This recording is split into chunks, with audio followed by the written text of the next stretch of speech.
Stocks finished flat to lower Friday, with the Dow dropping about a third of 1% and the S&P 500 and Nasdaq ending near break-even. All three indexes dipped earlier in the session after a Financial Times report indicated U.S. President Donald Trump was pushing for steep new tariffs on European Union products. The report said the Trump administration was eyeing a minimum tariff of between 15 and 20% in any deal with the European bloc. Joseph Shaposhnik, portfolio manager with Rainwater Equity, says he isn't concerned about any lingering effects of these negotiations or the ultimate deals. Tariffs will be a persistent topic of conversation and a driver of markets to some extent for some period of time, but not for the indefinite future. And we think there will be a lot of bluster, a lot of loud conversations, a lot of headlines, but at the end of the day, we're most likely to end up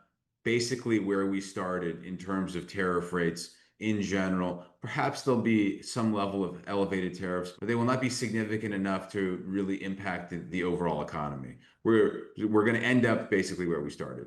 Economic data this week offered mixed signals, including robust retail sales, a rise in consumer inflation, and flat producer prices for June. Data released on Friday showed the University of Michigan's closely watched Consumer Sentiment Index rose this month, though consumers remain concerned about future price pressures. An earnings season kicked off this week, giving an opportunity to U.S. corporations to showcase how tariffs were or were not affecting their businesses. Stocks on the move included 3M, which fell more than 3.5% after the company said the impact of tariffs will mostly be felt in the second half of the year. And shares of Netflix fell 5%, despite the success of Squid Game helping the company surpass earnings forecasts. The streaming company also lifted its annual revenue outlook.